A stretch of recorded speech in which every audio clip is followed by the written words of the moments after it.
helping people was something that I obviously enjoyed, and I really enjoyed, and I thought that Ben and I would be someone that could benefit from the industry in the sense of helping people,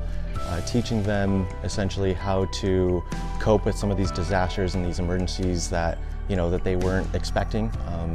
And it was one of those situations where every time I would call Ben, I found myself helping people, and when I would help people, I would want to make sure that they were taken care of in a sense that they did not feel like this emergency was going to take over their life. So our goal was to get them back in, whatever their life would be, back to their normal state, and do what's best for the customer, make sure that everyone feels at ease, don't kind of worry about